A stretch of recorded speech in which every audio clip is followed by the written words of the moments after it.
হয় ট্ৰেডিং নহয় চুমি বৰা চলি আছে ট্ৰেডিঙৰ বিপক্ষে মোৰ একো নাই মোৰ চুমি বৰাৰ এগেইনষ্টতো একো নাই মোৰ মানুহখিনিৰ এগেইনষ্টতে আছে যিয়ে নজনাকৈ পইচা লগাইছিলে এইবাৰ জনপ্ৰিয় অভিনেতা ৰবি শৰ্মা সৰব হ'ল অনলাইন ট্ৰেডিং প্ৰসংগত অনলাইন ট্ৰেডিং কোনো বেয়া ব্যৱসায় নহয় চুমি বৰাকে ধৰি অনলাইন ট্ৰেডিং কৰা আনসকল দোষী নহয় কিন্তু যিসকলে ক'লা ধন বগা কৰাৰ স্বাৰ্থত সেইসকলক ধন দিছিল তেওঁলোকহে দোষী সেইবাবে এতিয়া ধন বিনিয়োগ কৰাসকলে কোনেও মুখ খোলা নাই এই ক্ষেত্ৰত অসমীয়া ৰাইজৰ ভূমিকা আৰু অনলাইন ট্ৰেডিং বিতৰ্ক সন্দৰ্ভত নিজৰ স্থিতি স্পষ্ট কৰি অভিনেতা ৰবি শৰ্মাই ক'লে মই এইবোৰত নাই ট্ৰেডিং নহয় চুমি বৰা চলি আছে ট্ৰেডিং বহুত আগৰ পৰা চলি আছিল আৰু trading is a very right way of earning money ট্ৰেডিংটো যথেষ্ট পঢ়া শুনা কৰি কৰা এটা ব্যৱসায় তাৰ বিপক্ষে মোৰ একো নাই মোৰ আছে যে প্ৰবঞ্চনা বলি হয় যিবোৰ মানুহ মোৰ তেওঁলোকৰ বিৰুদ্ধেহে আচলতে মোৰ অভিযোগটো যে আমাৰ অসমীয়া মানুহে মই সদায় দেখি আহিছোঁ যে নথি পত্ৰৰ ক্ষেত্ৰত বৰ কেঁচা আৰু বৰ ঢিলা যিটো কাৰণে তেওঁলোকে বহুত চৰকাৰী আঁচনিৰ সুবিধাও ল'ব নোৱাৰে কাৰণ তেওঁলোকৰ হাতত নথি পত্ৰ নাথাকে তেওঁলোকৰ হায়াৰ ছেকেণ্ডেৰী চাৰ্টিফিকেট ক'ত গ'ল বুলি ক'লে ক'ব নোৱাৰোঁ মই মায়ে ক'ৰবাত থৈছিলে এতিয়া বিচাৰি পোৱা নাই অৱস্থা হয় আনৰ কথা কি ক'ম মোৰ নিজৰ ক্ষেত্ৰতো হয় কেতিয়াবা খুব বেছি ভালকৈ থৈ দিওঁ গতিকে নাপাওঁ গতিকে নথি পত্ৰৰ ওপৰত ডিপেণ্ড কৰি কাম কিয় নকৰে ব্যৱসায়ত যেতিয়া তেওঁলোকে টকা লগাব সেই টকাটো ক'লা টকা লগোৱাৰ লগে লগে কালি গণ্ডগোল হোৱাৰ লগে লগে আজি বহুত মানুহে ক্লেইম কৰিব নোৱাৰে কাৰণে তেওঁলোকে এতিয়া যিখিনি মানুহ দোষী তেওঁলোকে এইটো দম্ভালি মাৰি বহি আছে যে কোনোবাই কমপ্লেইনটো কৰক এতিয়া কেনেকৈ কমপ্লেইন কৰে ক'লা টকা দিছিলোঁ বুলি গতিকে অন্ততঃ ব্যৱসায় কৰিলে কষ্টৰে উপাৰ্জন কৰা টকাকেইটা লগাওঁতে নথি পত্ৰ লৈ হোৱাইটত পে'মেণ্ট কৰিব লাগে যাতে গভৰ্ণমেণ্টক তেওঁলোকে টেক্স দিলে টেক্স ফাইলখনো তেওঁলোকৰ মজবুত হৈ থাকে কালি তেওঁলোকে লোনৰ কাৰণে এলিজিবল হ'ব কালি কিবা এটা গণ্ডগোল হ'লে তেওঁলোকে ক্লেইম কৰিব পাৰিব গতিকে ট্ৰেডিঙৰ বিপক্ষে মোৰ একো নাই মোৰ চুমি বৰাৰ এগেইনষ্টতো একো নাই মোৰ মানুহখিনিৰ এগেইনষ্টতে আছে যিয়ে নজনাকৈ পইচা লগাইছিলে কাৰণ জ্ঞাতে হওক বা অজ্ঞাতে হওক জুইত হাত দিলেতো পৰিবই কাৰেক্ট নতুন অসমীয়া ছবি ৰুদ্ৰৰ শ্বুটিঙৰ বাবে বোকাখাতত উপস্থিত হোৱা ৰবি শৰ্মাৰে হোৱা সাক্ষাৎকাৰত অভিনেতাজনে ছবিখনৰ বিষয়ে এখন ভাল বিনোদনধৰ্মী হাস্যমধুৰ একশ্যনেৰে ভৰপূৰ ছবিখন চাই সকলোৱে ভাল পাব বুলি মন্তব্য কৰে বিশ্বখনিকৰ বিশ্বকৰ্মা পূজাৰ দিনা বোকাখাতত বিশ্বকৰ্মাক পূজা অৰ্চনা কৰি সকলো শ্বুটিঙৰ বাবে ওলাই যায় ছবিকেইখন আমি যেতিয়াই কৰোঁ আমাৰ সদায় এটা উদ্দেশ্য থাকে যে অসমীয়া দৰ্শকে ভাল পোৱা ধৰণৰ ছবি বা সেই ধৰণৰ সোৱাদেৰে সজাই আমি তেওঁলোকক ছবি এখন দিবলৈ চেষ্টা কৰোঁ তাৰ মাজত আৰু এটা বস্তু থাকে যে আমি মৰেল ছায়েন্স যিটো বস্তু আমি স্কুলত পঢ়িছিলোঁ সৰুতে এই মৰালিটিটো আজিৰ যুগত আমি নাটক চিনেমাৰ মাধ্যমেৰেই দি আছোঁ যিটো বস্তুৱে যিটো মেছেজে অৱচেতন মনত ক্ৰিয়া কৰে যে ভালৰ ভাল হয় বেয়াৰ বেয়া হয়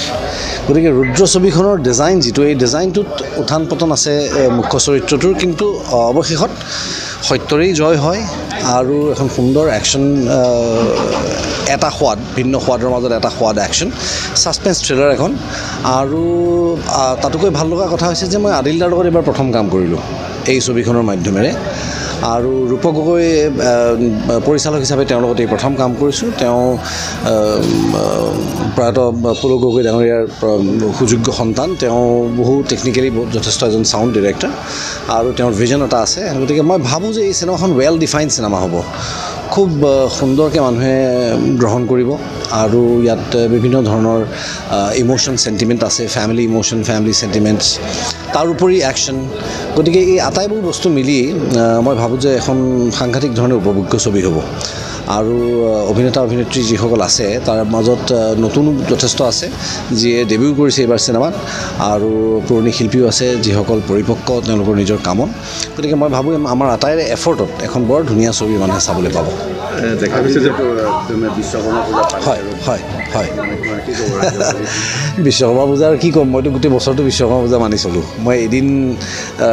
মাদাৰ্ছ ডে এদিন ফাদাৰ্ছ ডে কৰাৰ ভিতৰত মানুহেই নহয় মোৰ গোটেই বছৰ মাদাৰ্ছ ডে গোটেই বছৰ ফাদাৰ্ছ ডে গোটেই বছৰ বিশ্বকৰ্মা পূজা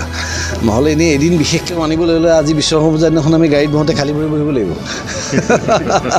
গতিকে যিহেতু আমি সেইধৰণেই চলি থাকোঁ গতিকে মোৰ কাৰণে বিশ্বকৰ্মা পূজা সদায় কিন্তু ভাল লাগে যেতিয়া এটা আনুষ্ঠানিকতাৰ মাজেৰে এটা ইউনিটি একেলগে চেলিব্ৰেট কৰে তেতিয়া কমিউনিটি বিল্ডিং এটা হয় যে আমাৰ ৰুদ্ৰৰ পৰিয়ালটোৱে আজি আমি পূজাখন পাতিলোঁ আমাৰ আটাইৰে শ্বুটিং স্পটতে অলমষ্ট গতিকে সেইটো এটা ভাল লগা কথা সেইটো উপভোগ কৰি আছোঁ বৰ্তমান ভ্ৰাম্যমান থিয়েটাৰ সম্পৰ্কত প্ৰযোজক আৰু পৰিচালকসকলে নতুনত্ব অনাৰ ক্ষেত্ৰত নতুনত্ব আনিব লাগে কিন্তু নতুনত্ব অনাৰ নামত অভিনেতা অভিনেত্ৰীসকলক দৰ্শকৰ মাজত বহুৱাই ৰাখি অভিনয় কৰোৱাৰ পক্ষপাতি নহয় অভিনেতা ৰবি শৰ্মা ভ্ৰাম্যমান থিয়েটাৰক পুতলা নাচৰ সৈতে তুলনা কৰা সকলোকো ধিক্কাৰ দিলে ৰবি শৰ্মাই। চাওক, মোৰ এটা কথা হৈছে যে আজিকালি মই এটা কথা কওঁ যে আমি সদায় সাৱধান হ'ব লাগিব। আৰু এটা গভৰ্ণমেণ্টৰো এটা প্ৰট'কল আছে, গভৰ্ণমেণ্টৰো কিছুমান গাইডলাইনছ আছে যে আমি এটা বন্ধ টেণ্টৰ ভিতৰত আতচবাজি কৰিব নোৱাৰোঁ, কাৰণ সেইটোৱে চাবলৈ অহা মানুহখিনিৰ বাবে জীৱনৰ বাবে এটা ভাবুকি স্বৰূপ হৈ পৰে। প্লাছ মঞ্চত যেতিয়া আমি কাম কৰোঁ তেতিয়া মঞ্চৰো কিছুমান নিয়ম আছিলে আগতে, যে মঞ্চ আৰু দৰ্শকৰ মাজত এটা দূৰত্ব থকাটো, এটা ব্যৱধান থকাটো সাংঘাতিক প্ৰয়োজনীয়, কাৰণ তেতিয়াহে দৰ্শকে চৰিত্ৰটোক চাই থাকে, অভিনেতা অভিনেত্ৰীজনক নাচায়। এতিয়া আমি সেই দূৰত্বটো কমাই আনিলোঁ, গতিকে আমি নাটকৰ নিয়মৰ উলংঘন হৈছে। এইটো কথা মই আজি কোৱা কথা নহয়, আজি বহুত দিনৰ আগৰ পৰা কৈ আছোঁ। আমি কৰিবলগীয়া হয় ব্যৱসায়িক দিশত বহুত সফল হ'বলৈ প্ৰযোজকৰ কিছুমান ইচ্ছা পৰিকল্পনা থাকে, কল্পনা থাকে, তেওঁলোকে ৰেম্প এখন লৈ যায় মানুহৰ মাজলৈ, কিন্তু সেইটো আচলতে উচিত নহয় বুলি মই ভাবোঁ। কাৰণ দূৰৰ পৰা দেখা বস্তু এটা আপুনি তাত চৰিত্ৰটো চাই থাকিব দৰ্শকে, ওচৰলৈ আহি যোৱাৰ লগে লগে সেই মানুহগৰাকীৰ চালচটা কেনেকুৱা, গাত দাগ এটা আছে নেকি, বা সেই ল'ৰাজনৰ মুখত দাগ এটা আছে নেকি, সেইটো পৰ্যন্ত দেখা যায়। গতিকে তেওঁলোকে ওচৰত অহাৰ লগে লগে ৰবি শৰ্মাক চাই থাকে, চৰিত্ৰটোক নাচায়। গতিকে সেই ধৰণৰ কাম আচলতে আগৰ পৰাই কৰিব নালাগে বুলি মই কৈয়ে থাকোঁ। আৰু এনেকুৱা ধৰণৰ ষ্টাণ্ট গিমিক যেতিয়া কৰে, তেতিয়া মই ভাবোঁ যে আমি সেই সাৱধানতাখিনি অৱলম্বন কৰিব লাগে। কাৰণ যেতিয়া হয়, যথেষ্ট সাৱধান হোৱাৰ প্ৰয়োজন, কাৰণ আমি বেলেগ এজনৰ মানুহৰ জীৱনক লৈ হেতালি খেলাৰ আমাৰ কোনো অধিকাৰ নাই এণ্টাৰটেইনমেণ্টৰ নামত। যোৱাবাৰ আপোনালোকে মন কৰিব, চকু নাটকখন যেতিয়া মই কৰিছিলোঁ, তাত তেওঁলোকে মোক গীটাৰখনত এটা ব্লাষ্ট এটা লগাই দিয়ে, যিটোৰে মানে ফুলজাৰীৰ দৰে এটা এফেক্ট হয় গীটাৰ বজাই থকাৰ অৱস্থাত। কিন্তু মই আউটৰাইট মানা কৰিলোঁ, মই নকৰোঁ বুলি ক'লোঁ। কাৰণ মানুহৰ মাজত মই নকৰোঁ বুলি ক'লোঁ, প্ৰযোজকে মোক ক'লে যে নহয় কৰি দিয়া একো নহয়, মই বোলো নাই মই নকৰোঁ। তেতিয়া তেওঁলোকে ক'লে যে তাৰ জেগাত কিবা এটা কৰিব লাগিব। মই তাৰ জেগাত কি কৰিম, বোলে তুমি যেতিয়া ওলাবা তেতিয়া তোমাৰ ছাইডত দুটা ব্লাষ্ট লগাম। তো মই তেওঁলোকক সেইটো এলাউ কৰিছোঁ। মোৰ লাইফটোত মই ৰেষ্ট ল'ব পাৰোঁ, মই খেলিব পাৰোঁ তাক লৈ। গতিকে তেওঁলোকক ব্লাষ্ট দুটা কৰিবলৈ দিয়াৰ লগে লগে ব্লাষ্টটো কৰোঁতে প্ৰায় সদায় মোৰ গাটো পুৰে, সদায় পুৰে। মোৰ গাত কাগজ পৰি জ্বলি থাকে, মই লৰচৰ কৰিব নালাগে, মই লৰচৰ নকৰোঁ, গীটাৰখন লৈ হাতত থিয় হৈ থাকোঁ। মোৰ পুৰি শেষ নোহোৱালৈকে গোটেই গাটোত মোৰ ব্লিষ্টাৰ গোটেই বছৰটো। কিন্তু তাত মোৰ আপত্তি নাই, সেইটো ষ্টাণ্ট, সেইটো মই কৰিম, মোৰ কাৰণে মই তাৰ বিনিময়ত পইচা ল'ম, তাৰ বিনিময়ত মানুহৰ পৰা বাহ ল'ম, মই কৰিম। কিন্তু আনৰ জীৱনক লৈ হেতালি খেলাৰ অধিকাৰ কাৰোৱেই নাই। গতিকে সেই ক্ষেত্ৰত সাৱধান হ'ব লাগিব। আৰু ইয়াত আৰু এটা গুৰুত্বপূৰ্ণ কথা মই ক'ব বিচাৰিছোঁ, এতিয়া যে বিশেষ কিছুমান ব্যক্তিয়ে যে চাৰ্কাছ হৈ গ'ল বুলি যে কৈছে নাটকক, এই কথাটোও মই ছাপোৰ্ট নকৰোঁ। কাৰণ নাটক চাৰ্কাছ হোৱা বুলি কোৱা মানে প্ৰথম কথা হৈছে আমি চাৰ্কাছক ডাউন দেখুৱাইছোঁ। চাৰ্কাছো ডাউন পেলাবলগীয়া বস্তু নহয়, তাতো যথেষ্ট আৰ্ট আৰু যথেষ্ট অনুশীলনৰ প্ৰয়োজন হয়, প্ৰথম কথা। দ্বিতীয় কথা, কাইলৈ যদি মই চাৰ্কাছত কাম কৰা এটা চৰিত্ৰৰ ওপৰত নাটক কৰোঁ, তেতিয়াহ'লে মই চাৰ্কাছ দেখুৱাব নোৱাৰিম নেকি ষ্টেজত? গতিকে এনেকুৱা ধৰণৰ সস্তীয়া কথা তেওঁলোকে নক'লে মই ভাল পাম। এইটো কথা নহয় যে নাটকত আমি কি দেখুৱাইছোঁ কি নেদেখুৱাইছোঁ, তেওঁলোকে চাই আছে, টিকেট বিক্ৰী গৈ আছে, লাখে লাখে টকা ভ্ৰাম্যমান থিয়েটাৰে পাই আছে। গতিকে তাত তেওঁলোকে টকা দি উঠি পেলাই গালি পৰাৰ অধিকাৰ নাই, সেইটো কৰিব নালাগে। ভ্ৰাম্যমান এটা সুন্দৰ উদ্যোগ, আৰু এই উদ্যোগটো চলি থকাৰ কাৰণে আজি শ পৰিয়াল পোহপাল পাই আছে, শ আৰ্টিষ্ট জীয়াই আছে। গতিকে সেই কথাটো তেনেকৈ ক'ব নালাগে, ইমান ইৰেছপনচিবিলি ক'ব নালাগে। তেওঁলোক অলপ ৰেছপনচিবল হ'ব লাগে যে ভ্ৰাম্যমানত চাৰ্কাছ দেখাব পাম নেকি, দেখা পাম নেকি আজিকালি, এনেকুৱা কথা ক'ব নাপায়। তেওঁলোকে ক'ব লাগে যে ভ্ৰাম্যমান আমাক যেনেকুৱা দেখাইছিলে, অৰিজিনেল যেনেকৈ আছিলে তেনেকৈ আমাক দেখুৱাওক, আমি নাটক চাবলৈ গৈছোঁ, আমাক নাটক দেখুৱাওক। নাটকত এটা চৰিত্ৰ যদি বোম ব্লাষ্টত মৰিবলগীয়া আছে বুলি আমি দেখুৱাওঁ, তেতিয়াহ'লে বোম ব্লাষ্টত আমি দেখুৱাব পাৰোঁ মঞ্চত, কিন্তু মানুহৰ মাজত নহয়। কিন্তু বিশেষকৈ আৰু এটা মই তীব্ৰ গৰিহণা দিছোঁ, এই যে মঞ্চৰ পৰা নামি আহি অভিনেতা অভিনেত্ৰী যে দৰ্শকৰ মাজত বহি থাকে, সেইটো কিন্তু সাংঘাতিক হাস্যকৰ হৈছে,